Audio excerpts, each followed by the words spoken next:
Hello बच्चों, lecture number 8 में आप लोगों का स्वागत है।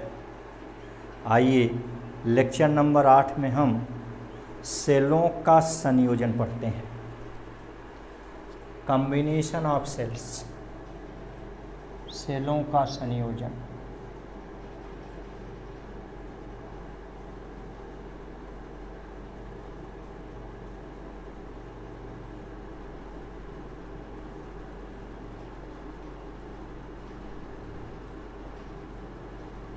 Combination of cells. जैसे हम लोग प्रतिरोधों का संयोजन पढ़े थे, वहाँ श्रेणी क्रम समांतर क्रम, वैसे यहाँ भी सेलों का संयोजन पढ़ेंगे। श्रेणी क्रम, समांतर क्रम, मिश्रित क्रम, माने कुछ श्रेणी क्रम में होंगे, कुछ समांतर क्रम में। याद कीजिए, श्रेणी क्रम संयोजन में इंड टू इंड मतलब पहले सेल का दूसरा सिरा दूसरे सेल के पहले सिरे से, दूसरे सेल का दूसरा सिरा तीसरे सेल के पहले सिरे से, इसी प्रकार हम जोड़ते चले जाएंगे। ठीक, तो पहले हम आइए श्रेणी क्रम पढ़ते हैं। नंबर 1 श्रेणी क्रम।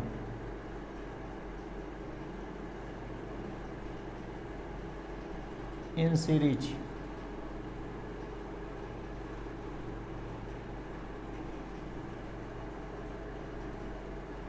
ये सर्किट बना लीजिए। सॉरी,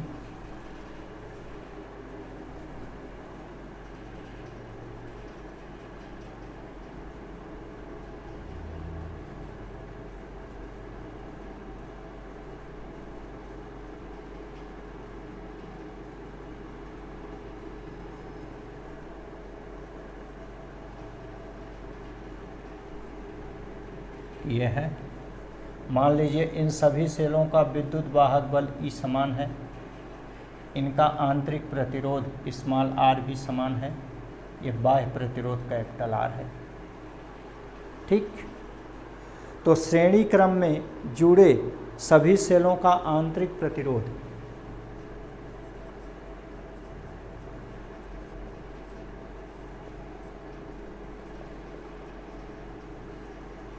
बराबर R1 + R2 + R3। इसी प्रकार 3 सेल हैं ना, तो 3R। ऐसे मान लीजिए n सेलें होती तो nr,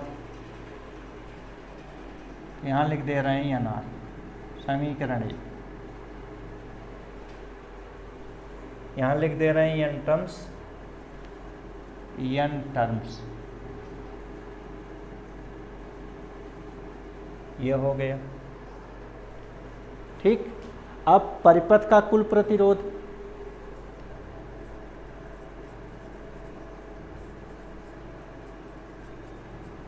कुल प्रतिरोध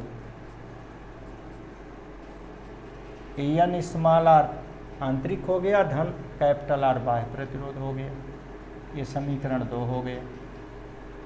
ठीक, अब श्रेणी क्रम में ये सेलें जुड़ी हुई हैं, इनके विद्युत वाहक बल E n बार जुड़े हो तो यानी, तो कुल विद्युत वाहक बल, विद्युत वाहक बल बराबर E। अब परिपथ में प्रवाहित धारा I बराबर E/R, तो NE/NR प्लस कैपिटल R। ये परिपथ में प्रवाहित कुल धारा हो गई। ये समीकरण 3 हो गया। अब विशेष स्थितियां, ये तो आप समझ रहे हैं, तेज पढ़ाने धीमे पढ़ाने से कोई दिक्कत है नहीं। विशेष स्थितियां, विशेष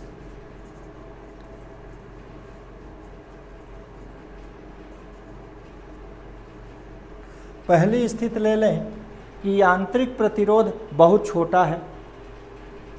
यदि nr बहुत छोटा है कैपिटल R से, मतलब nr बूंद है, बहुत छोटा है, और ये समुद्र है, means n small r plus capital R। ये लगभग, ये बूंद है, ये समुद्र है। समुद्र में बूंद जोड़ दीजिए, घटा दीजिए, वो समुद्र के बराबर हो जाएगी, कोई अंतर नहीं पड़ेगा। तो इसकी जगह है मान रखें तो समीकरण 1 से I बराबर हमको मिल गया n × E/R। n गुणे एक सेल की धारा।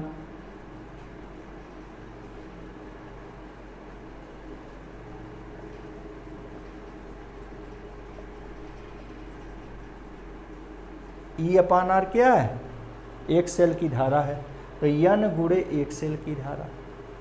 तो हम देखें, हमको मिला कि यदि आंतरिक प्रतिरोध बहुत कम हो तो सेलों को श्रेणी क्रम में जोड़ने से प्राप्त धारा एक सेल की धारा का n गुना होती है, अर्थात आंतरिक प्रतिरोध कम होने पर श्रेणी क्रम में जोड़ना लाभदायक होता है। यदि आंतरिक प्रतिरोध कम हो तो सेलों को श्रेणी क्रम में जोड़ना चाहिए। क्लियर हो गए? चलिए दूसरी स्थिति देख लें कि यदि आंतरिक प्रतिरोध बहुत बड़ा हो बाह्य प्रतिरोध से,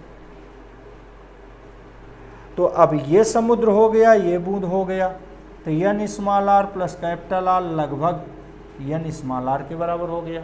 समुद्र धन बूंद बराबर समुद्र। यह मान अगर यहाँ रखें तो विद्युत धारा I बराबर NE और बटे n n से कट गया तो E/R। E/R क्या है? एक सेल की धारा।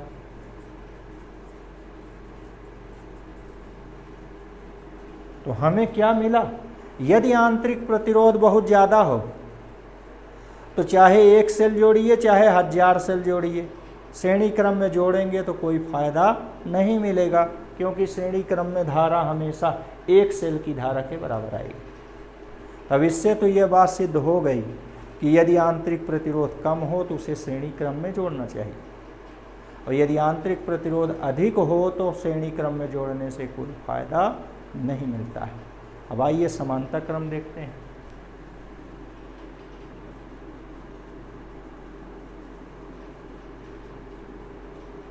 इन पैरेलल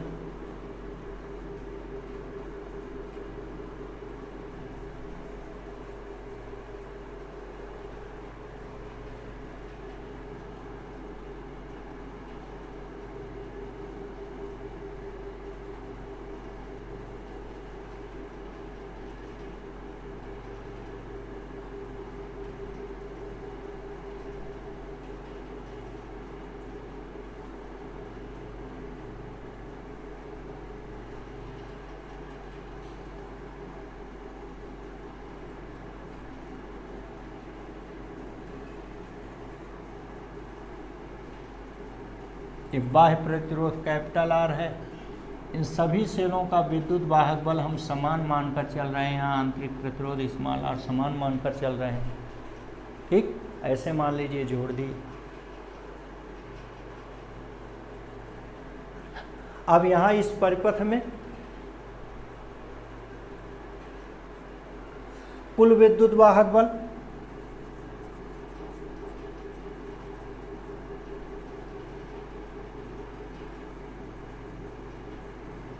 देखिए, समांतर क्रम में सभी को हम दो बिंदुओं के बीच जोड़ते हैं, अतः सभी के में प्रत्येक के विद्युत वाहक बल या विभवांतर समान होते हैं। इसका भी विभवांतर E, इसका भी E, इसका भी E, माने सब का विभवांतर E हो गया। ठीक, अब आंतरिक प्रतिरोध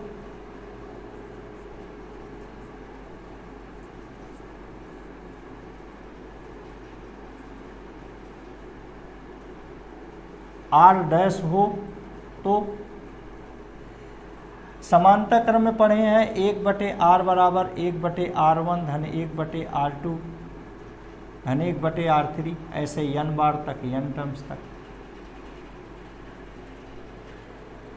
कितना बार है? n बार तक है, n टर्म्स तक है। यह बराबर हो गया, अगर 2 बार होता 2/R, 3 बार होता 3/R, n बार है तो n/R। तो हमको तो R' चाहिए, तो R' बराबर R/n।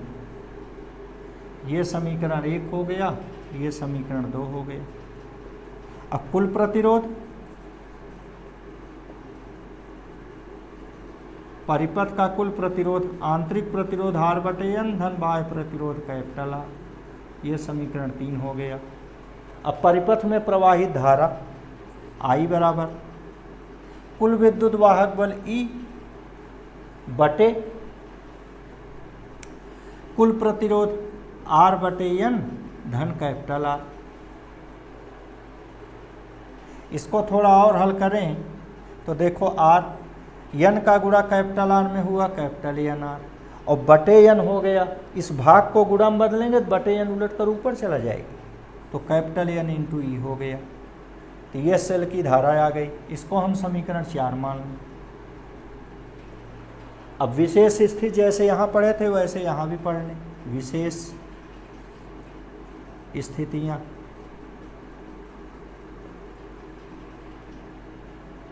नंबर 1, बस वही जब आंतरिक प्रतिरोध कम हो। आंतरिक प्रतिरोध R बहुत कम है, किससे? बाह्य प्रतिरोध से, NR से ना। तो तब ये आपका R प्लस NR, ये लगभग, जब ये बूंद है, ये समुद्र है तो समुद्र के बराबर हो गया, NR के बराबर हो गया।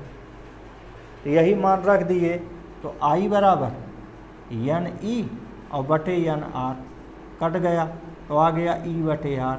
E/R क्या है? एक सेल की धारा।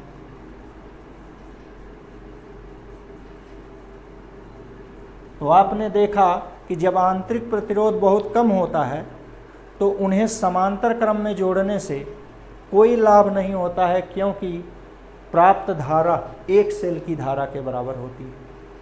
मतलब अगर आंतरिक प्रतिरोध कम हो तो उसे समांतर क्रम में नहीं जोड़ना चाहिए। पहले आप देखे थे आंतरिक प्रतिरोध कम हो तो उन्हें हमेशा श्रेणी क्रम में जोड़ना चाहिए। क्लियर है?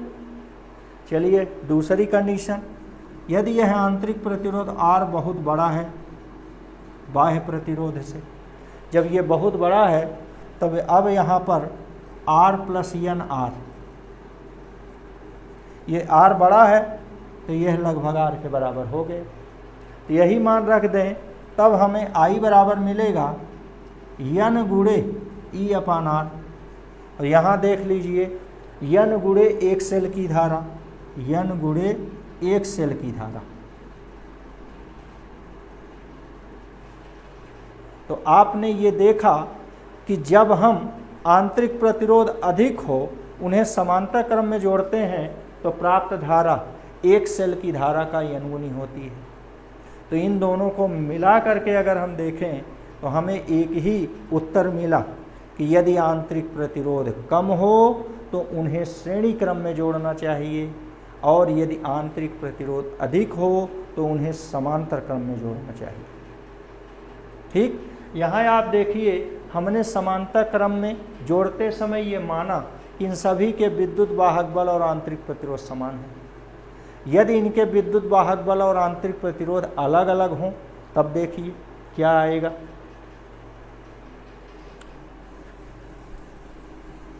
यदि सभी सेलों के विद्युत वाहक बल व आंतरिक प्रतिरोध अलग अलग हों,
यदि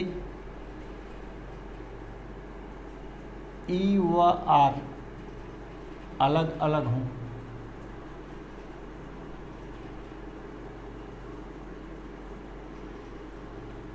जैसे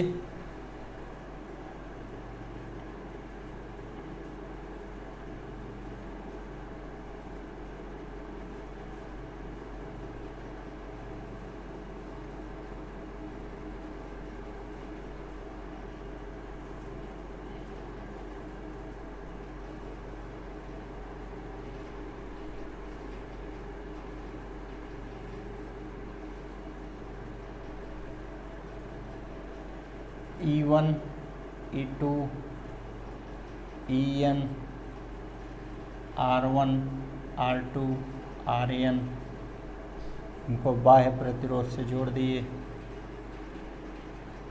ये है R, दो बिंदुओं A और B के बीच जुड़े हुए हैं। इस ढंग से जुड़े हों जिनके विद्युत वाहक बल और आंतरिक प्रतिरोध अलग अलग हों। ठीक, तो आइए देखते हैं। तो इसके लिए आप देखिए कि विद्युत धारा ऐसे धन प्लेट से निकलेगी। मान लीजिए इसमें I1 निकली, I2 निकली, I3 निकली। तो किरचॉफ के दो नियम पढ़े थे, एक धारा नियम, एक वोल्टेज नियम। तो किरचॉफ के धारा नियम से जंक्शन पर मिलने वाली सभी धाराओं का योग जंक्शन से निकलने वाली धाराओं के योग के बराबर होता है। तो यह I1 I2 I3 ये सब जंक्शन ए पर मिली हैं, तो जंक्शन ए से निकलने वाली धारा I हो गई। यहाँ भी वही स्थित होगा, ये I3, ये I2, ये I1। ठीक, ये यहाँ धारा I होगी। देखिए जंक्शन की ओर जाने वाली धारा I हो गई, जंक्शन से निकलने वाली धाराओं का योग I1 + I2 + I3 हो गया। तो इस ढंग से I बराबर I1 + I2 + I3, ये समीकरण 1 हो गया। ठीक, अब जरा किरचॉफ का नियम लगाइए, किरचॉफ का दूसरा नियम वोल्टेज लॉ। ठीक, तो किसी बंद पास में लगे संगत प्रतिरोधों व उसमें बहने वाली धाराओं के गुणनफल का बीजगणितीय योग उस पास में लगे समस्त सेलों के विद्युत वाहक बलों के बीजगणितीय योग के बराबर होता है। इसको बाद में हम पढ़ेंगे, यहाँ आ गया प्रकरण इसलिए बता दे रहे हैं। तो चलिए ये बंद पास लेते हैं, इनका नाम A B C D हो गया। यहाँ लिखे बंद पास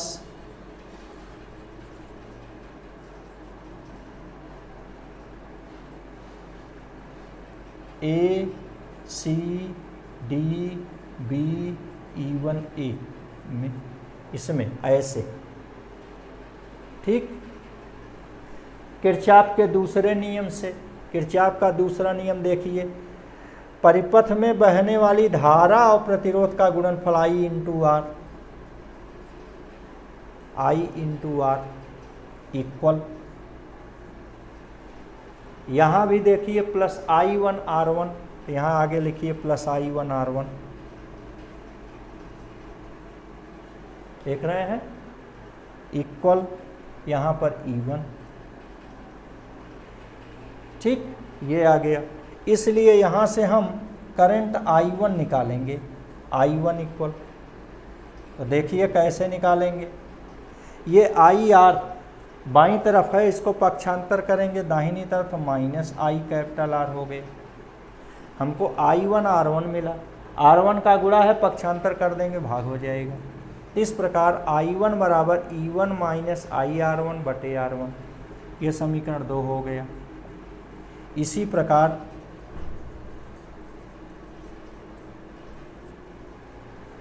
बंद पास और ले लीजिए, ये दूसरा और ये तीसरा, ये सब ले लीजिए।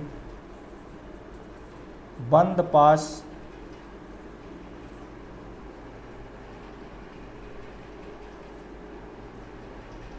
A C D B E2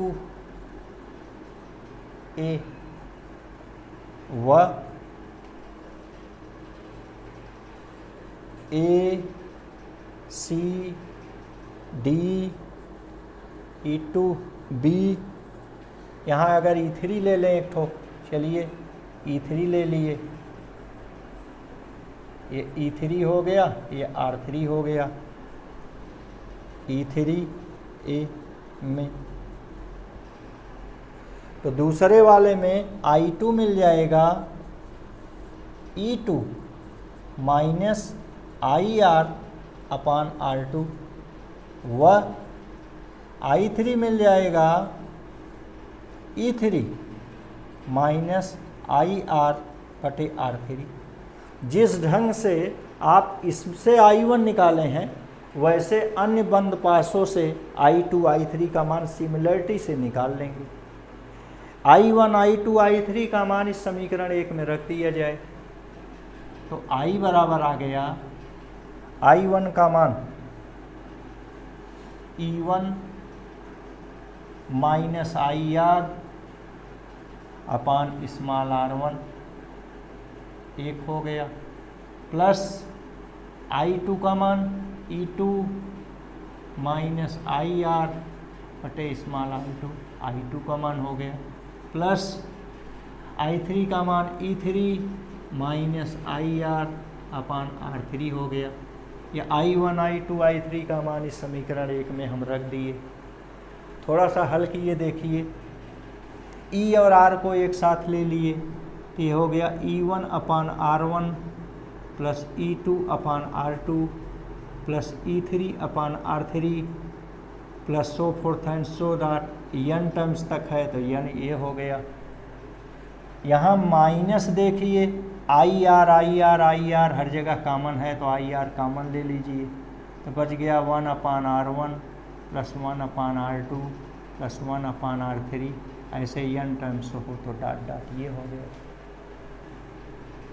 हमको I चाहिए, इसलिए इस माइनस IR वाले टर्म को पक्षांतर कीजिए तो प्लस हो जाएंगे, अथवा यहाँ I और यहाँ I तो I कॉमन हो जाएगा, तो यहाँ I कॉमन हुआ तो 1 बच गया, ये माइनस इधर आया तो प्लस आ गया, I कॉमन हुआ तो R बच गया और ब्रैकेट में 1 upon small r1 plus 1 upon small r2 plus so forth and so on आ गया। फिर से समझ लें, इन दोनों में I कॉमन ले लिए तो यहाँ I कॉमन लिए 1 बचा, ये माइनस इधर आया प्लस हो गया, R कॉमन है देखिए ब्रैकेट में r1 plus r2 plus r3 सब हो गया, ये I कॉमन है, R बच गया ब्रैकेट पूरा का पूरा। दिस इक्वल, अब यहाँ बच गया E1 upon small r1 plus E2 upon small r2 plus E3 upon small r3 plus so forth and so on n terms ऐसे। अब यहाँ से I बराबर मिलेगा यही E1 अपान R1 प्लस E2 अपान R2 प्लस E3 अपान R3, ऐसे मान लीजिए n टर्म्स हैं तो n टर्म्स अपान ये इधर गुणा है, पक्षांतर करेंगे भाग होगा 1 plus R into 1 upon R1 plus 1 upon R2 plus so forth and so on n terms. तो इस ढंग से अगर विद्युत वाहक बल और आंतरिक प्रतिरोध अलग अलग हो तो हम ऐसे निकाल सकते हैं। समीकरण 1 था, समीकरण 2 था, ये समीकरण 3 है, ये समीकरण 4 है, ये समीकरण 5 है। ठीक, निकाल सकते हैं। तो श्रेणी पढ़ लिए, समांतर पढ़ लिए, जरा आइए अब मिश्रित क्रम पढ़ते हैं। मिश्रित क्रम,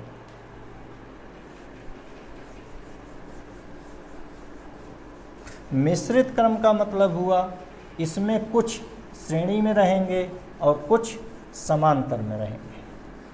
तो मान लीजिए कि एक पंक्ति में n सेलें श्रेणी क्रम में जुड़ी हैं और ऐसे ही m पंक्तियां समांतर क्रम में जुड़ी हैं, तो इसलिए हम इसको मिश्रित क्रम कह रहे हैं। तो आइए इसका वैद्युत परिपथ बनाते हैं मिश्रित क्रम का।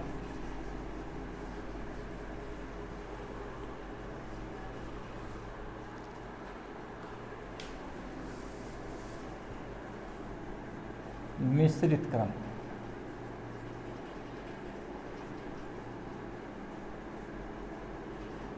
मिक्स्ड कॉम्बिनेशन,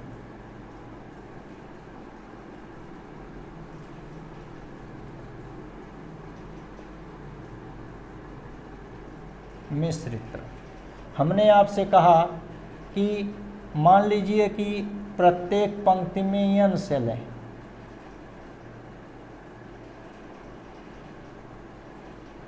चित्रानुसार श्रेणी क्रम में जुड़े हैं। ऐसे ही m पंक्तियां समांतर क्रम में हैं।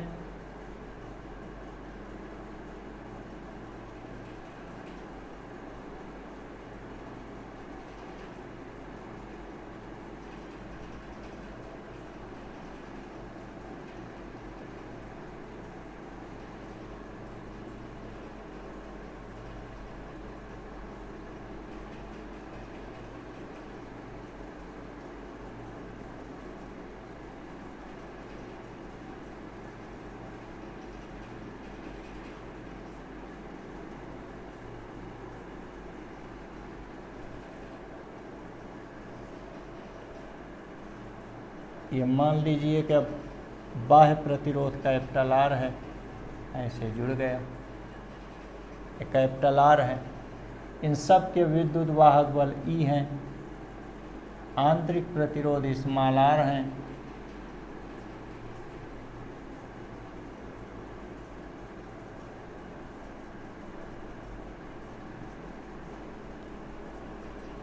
ठीक, ऐसे ही मान लीजिए हैं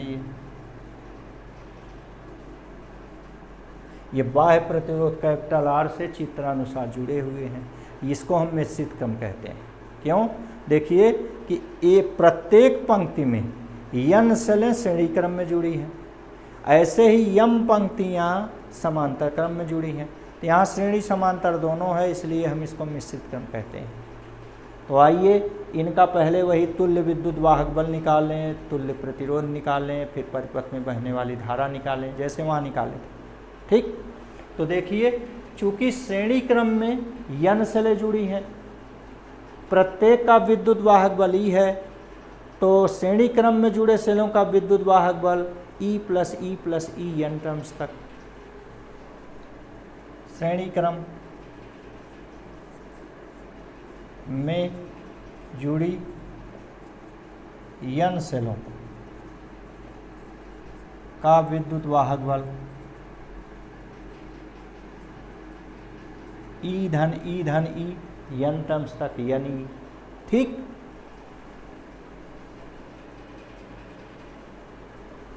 इसी प्रकार यम पंक्तियां समांतर क्रम में जुड़ी हैं, तो पहली पंक्ति का विद्युत वाहक बल यानी ई, दूसरी का विद्युत वाहक बल यानी ई, तीसरी का विद्युत वाहक बल यानी ई, क्योंकि आप जानते हैं कि समांतर क्रम में सभी के विद्युत वाहक बल समान होते हैं, क्योंकि ये दो बिंदुओं के बीच जुड़े होते हैं।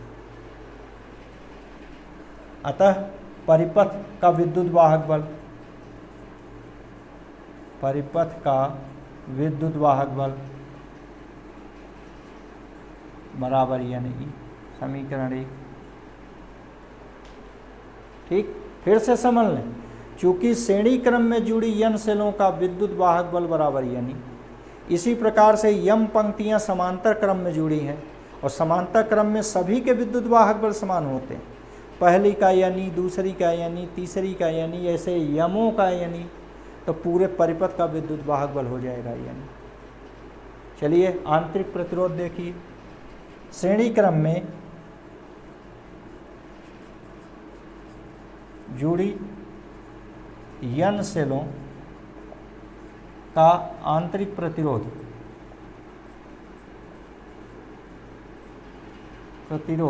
बराबर n आर, पहली का आर, दूसरी का आर, तीसरी का आर, n का आर, तो r plus R n terms तक n आर हो गया। इसी प्रकार से यम पंक्तियां समांतर क्रम में जुड़ी हैं, इसी प्रकार की यम पंक्तियां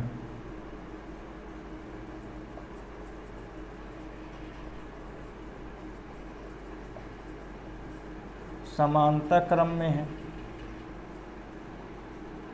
तो प्रतिरोध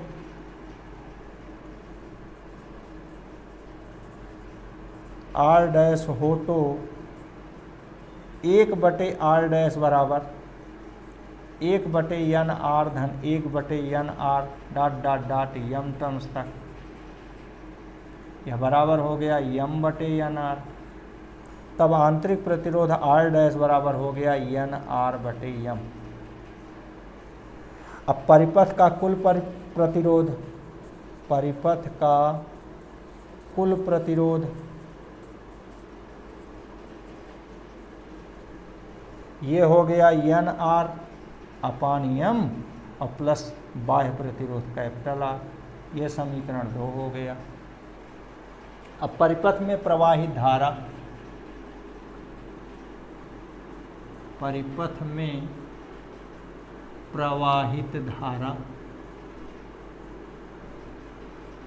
I बराबर NE और बटे कुल प्रतिरोध n/r/m प्लस कैपिटल आर। इसको देखिए n/r प्लस यम का गुणा कैपिटल आर में हुआ, यम कैपिटल आर और बटे यम है, भाग को गुणा में बदलेंगे तो उलट कर ऊपर चला जाएगा, हो जाएगा यम इंटू ई, ये आई का मान आया। ये समीकरण 3 हो गया। ठीक, आई का मान अधिकतम होगा जब भिन्न का हर न्यूनतम हो। तो जब भिन्न का हर आप देखिए, N R plus M R, इसको लिख सकते हैं अंडर रूट एन आर का होल स्क्वायर, इसको लिख सकते हैं अंडर रूट यम आर का whole square. A square plus B square है, इसको लिख सकते हैं ए माइनस बी का होल स्क्वायर प्लस 2ab। तो हो गया under root N R minus under root यम आर का होल स्क्वायर, और ये प्लस 2, ए की जगह under root N R into B की जगह अंडर रूट यम आर। आप देखिए A square plus B square बराबर ए माइनस बी का होल स्क्वायर और plus 2ab। A minus B का होल स्क्वायर तोड़ेंगे तो A square plus B square minus 2ab, आपके प्लस 2ab से कट जाएगा, A square plus B square आ जाएगा। क्लियर है ना? तो वही यहाँ हमने किया है। अब देखिए ये हर छोटा होगा जब यह वर्ग छोटा हो। छोटा हो तो कितना हो? 0 हो। हर के छोटा होने के लिए ये square term under root N R minus under root यम आर बराबर होना चाहिए 0। सही है? कोई टर्म तब छोटा होता जब उसका स्क्वायर टर्म छोटा हो, छोटा माने 0 हो। तो यहाँ से हमको मिल गया कि under root n small r बराबर under root m capital R, या यहीं से आपको मिल गया एन आर बटे यम, या अंडर रूट वर्ग कर दीजिए, अंडर रूट हट गया, एन आर बटे यम का गुणा है, पक्षांतर कीजिए, भाग हो गया बराबर कैपिटल आर, ये मिला। और ये क्या है? एन आर बटे यम आंतरिक प्रतिरोध है, अभी निकाले थे। कैपिटल आर बाह्य प्रतिरोध है। इसका अर्थ यह हुआ कि यदि परिपथ का आंतरिक प्रतिरोध उसके बाह्य प्रतिरोध के बराबर हो जाए तो परिपथ में धारा महत्तम होती है, और वह महत्तम धारा किसके बराबर होगी? I max. मान रख के देख लीजिए, आई मैक्स बराबर हो जाएगा एन ई बटे, इस आंतरिक प्रतिरोध की जगह कैपिटल आर रखिए, capital R plus capital R तो हो गया 2 कैपिटल आर। इस ढंग से महत्तम धारा का मान ये आएगा। तो आपने देखा मिश्रित क्रम में यदि परिपथ का आंतरिक प्रतिरोध उसके बाह्य प्रतिरोध के बराबर हो तो परिपथ में धारा महत्तम होती है। अब हम यहाँ ये पढ़ेंगे कि जब जब भी हम ले रहे हैं तो विद्युत वाहक बल और आंतरिक प्रतिरोध को समान ले रहे हैं, ई आर आर आर, यदि ये अलग अलग हों तब क्या होगा? आइए एक एक कर फिर देखते हैं। यदि विद्युत वाहक बल व आंतरिक प्रतिरोध अलग अलग हों,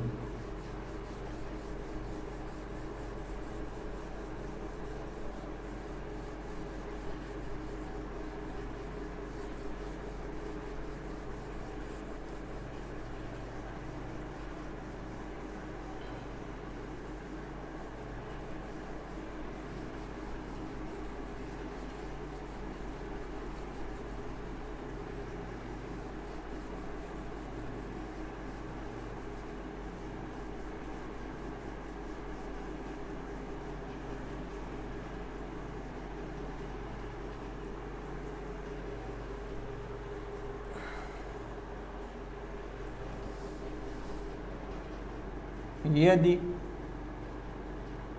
ई व आर अलग अलग हों,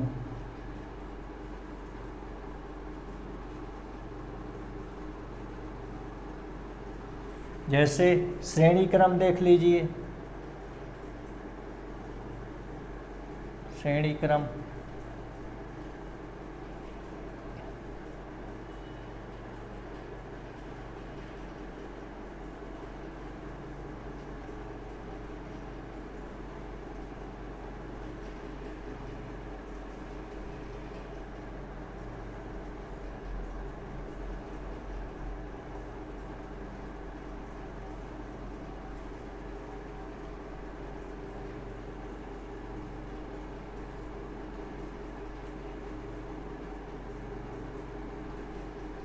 मान लीजिए इसका विद्युत वाहक बल E1 आंतरिक प्रतिरोध R1, इसका विद्युत वाहक बल E2 आंतरिक प्रतिरोध R2।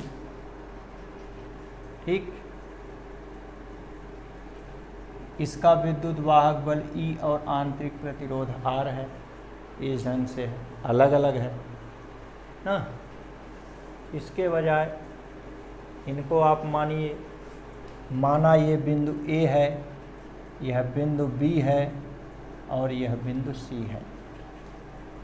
यह बिंदु A है और यह बिंदु C है। इन दोनों के बराबर एक सेल रखे हैं A और C के बीच। यहाँ A और C के बीच दो सेल रखे हैं, EMF E1 और E2 आंतरिक प्रतिरोध क्रमशः R1 R2 की। तो यहाँ EMF और आंतरिक प्रतिरोध दोनों अलग अलग। ठीक, तो चूँकि सब श्रेणी क्रम में हैं, इसलिए इनमें करंट तो समान बहेगी, तो करंट समान हो गई ना। तो सबसे पहले तो आप विभवांतर निकालिए, VAB, विभवांतर VAB। V equal E minus I R, आप पढ़े हैं, V equal E minus I R. तो E की जगह हो गया E1 माइनस I की जगह I, श्रेणी क्रम में I समान होता है, और R की जगह R1। ये समीकरण 1 हो गया। इसी प्रकार B और C के बीच विभवांतर VBC निकालिए, वही E minus I R, E2 minus I R2 हो गया, समीकरण 2। ठीक, अब जरा सा बिंदु A व C के बीच विभवांतर VAC निकालिए, तो VAC बराबर VAB माइनस VBC। ठीक, VAB माइनस VBC। कैसे? VAB होता है VA minus VB, minus VBC हो जाएगा VB माइनस VC। तो आप देखिए,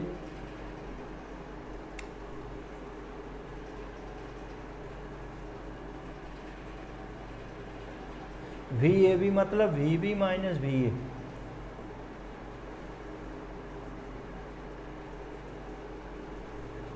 ये VB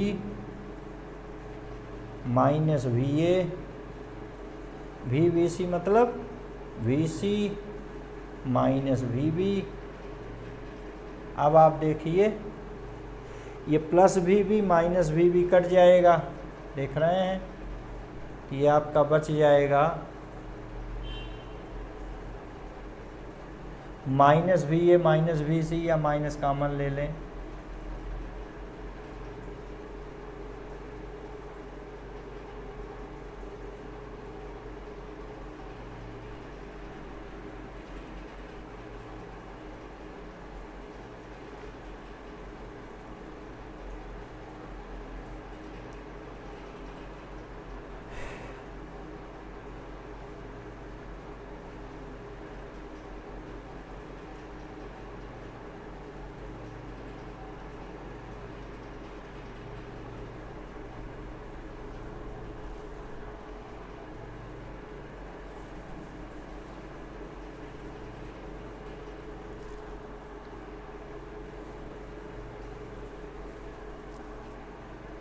VAB का मान ऊपर से रखें, E1 माइनस आई R1, एक से ज़्यादा पद है ब्रैकेट।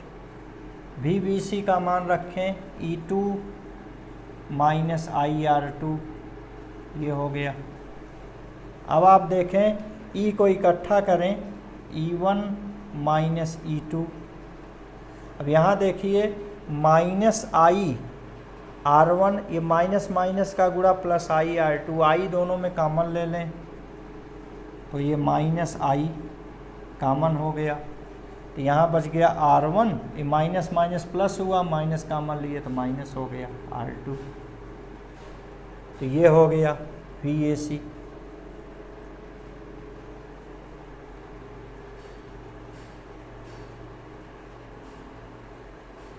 ठीक, अब यहाँ आप देखिए दूसरे अपने सर्किट से, VAC equal E minus I R. ठीक, इसको हम समीकरण 3 कह दें और इसको हम समीकरण 4 कह दें, समीकरण 3 और 4 की तुलना कर दीजिए तो बाएं पक्ष बराबर हैं तो ये दाहिने पक्ष बराबर हो जाएंगे और तुलना करने पर मिलेगा E equal E1 minus E2 और दूसरे का R equal R1 minus R2। तो इस ढंग से ये समीकरण 5 हो गया और ये समीकरण 6 हो गया। ठीक इसी प्रकार से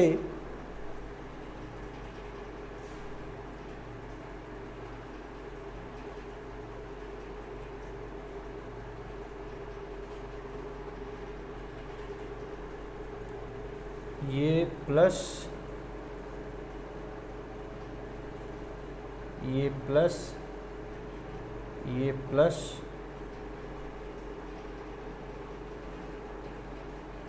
ये प्लस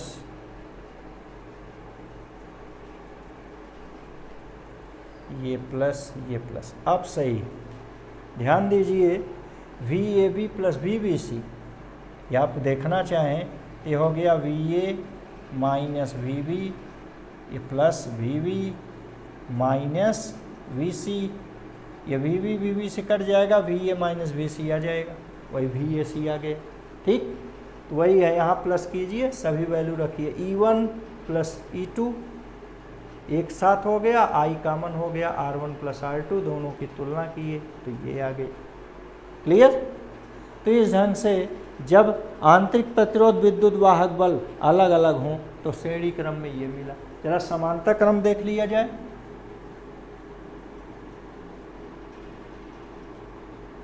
समांतर क्रम, अच्छा मान लीजिए कि अगर यहाँ n सेलें होती तो आगे ऐसे लिख देते plus dot dot dot n terms, ऐसे ही dot dot dot n terms.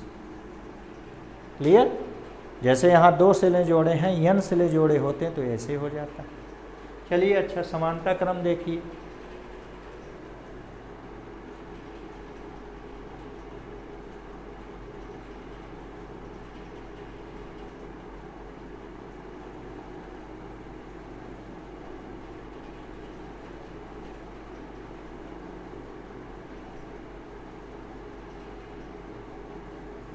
A B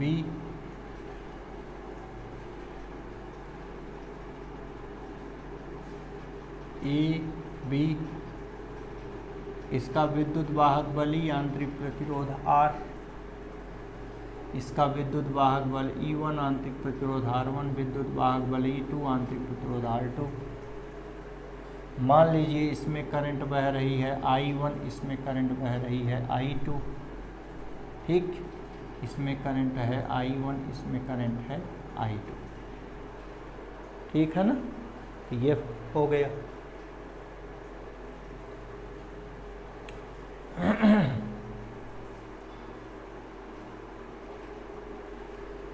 ठीक, तो यहाँ समांतर क्रम में देखिए, इसमें मान लीजिए कि करंट I बह रही है, यहाँ भी करंट I बह रही है, ये I। तो समांतर क्रम में करंट अलग अलग होती है, तो I equal I1 plus I2। Kirchhoff का अगर पहला नियम लगाएं तो संधि ए पर मिलने वाली समधाराओं का बीजगणितीय योग शून्य होगा, माने संधि की ओर आने वाली धारा I1 प्लस I2 इक्वल संधि से निकलने वाली धारा I, तो I बराबर I1 प्लस I2। ये समीकरण हो गया मान लीजिए 1। ठीक, अब आगे आप देखिए, यहीं से ये बिंदु A व B के बीच विभवांतर VAB इक्वल टू E की जगह E1 माइनस I, R की जगह R1। ठीक, तो I की जगह I1 है। देखिए इस सूत्र से I1 का मान आप निकाल लिए, I1 इक्वल ऐसे निकला, देखिए ये माइनस को इधर लाए प्लस हो गया I1 R1। हमको I1 चाहिए, R1 का गुणा है, पक्षांतर कर देंगे तो भाग हो जाएगा R1 का। और यहाँ बचा है E1 और ये VAB उधर गया तो माइनस VAB हो गया। तो इस ढंग से I1 का मान ये आ गया, ये समीकरण 2 हो गया। व VAB देखिए ए बी के बीच यह भी जुड़ा हुआ है, तो यहाँ भी A B equal E2 minus I2R2। यहाँ से I2 का मान आपको मिल जाएगा इसी भांति E2 माइनस VAB अपान R2। ये समीकरण 3 हो गया। समीकरण 2 और 3 से I1 I2 का मान समीकरण 1 में रख दीजिए, तो I बराबर आपको मिल जाएगा I1 का मान E1 minus VAB over R1, कई पद है ब्रैकेट, प्लस I2 का मान E2 minus VAB over R2। E और R को अलग अलग लिखा जाए, ये हो गया E1 over R1 plus E2 over R2, एक साथ माइनस VAB दोनों में कॉमन, माइनस VAB कॉमन हो गया, 1 अपान R1 प्लस 1 अपान R2, ये I आ गया। ठीक, इसको हम समीकरण 4 कह दें।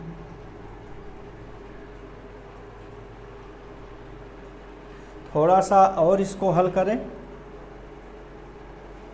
देखिए ये R2 E1 तो हो गया E1 R2, ये E2 R1 अपान R1 R2, ऐसे ही VAB ये हो गया R2 प्लस R1 अपान R1 R2।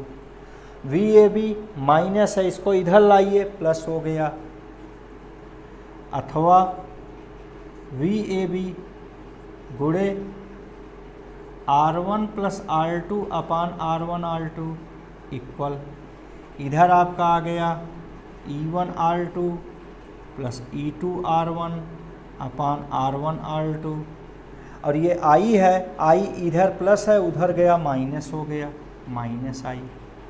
तो आप ऐसा करें, इसका उल्टा माने R1 R2 अपान R1 प्लस R2 से सम में गुणा कर दें, तो यहाँ से हमको VAB मिल जाएगा, अथवा VAB बराबर गुणा करेंगे R1 R2 अपान R1 plus R2, R1 R2 cut जाएगा ना, और नीचे R1 प्लस R2 आएगा, तो आ गया E1 R2 plus E2 R1 अपान R1 प्लस R2, एक साथ ले ली। फिर से समझ लीजिए, हम ये कह रहे हैं कि R1 R2 अपान R1 प्लस R2 से सम में गुणा कर दीजिए, तो यहाँ उल्टा का गुणा करेंगे तो ये तो कट जाएगा, VAB आ जाएगा।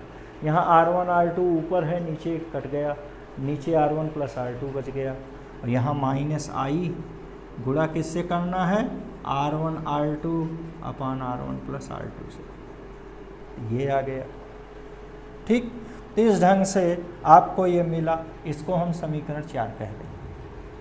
अब यहाँ आप देखिए, इस परिपथ में AB के बीच केवल एक सेल लगी हुई है, तो यहाँ से विभवांतर V equal E minus IR formula लगा दें, तब भी VAB इक्वल हो जाएगा E माइनस IR, इसको हम समीकरण 5 कह दें। समीकरण 4 और 5 की तुलना आप कर दीजिए, तो यहाँ लिख दे रहे हैं इसको, यहाँ पर समीकरण 4 और 5 की तुलना कर दीजिए। देखिए बाएं पक्ष बराबर हैं, दाएं बराबर हो जाएंगे, तो E की जगह आ जाएगा E1 R2 plus E2 R1 अपान R1 प्लस R2, हुआ। R की जगह हो जाएगा R1 R2 अपान R1 प्लस R2। तो इस ढंग से आपको ये मिला, जब समांतर क्रम में अलग अलग विद्युत वाहक बल व अलग अलग आंतरिक प्रतिरोधों को लेकर के जोड़ते हैं। धन्यवाद।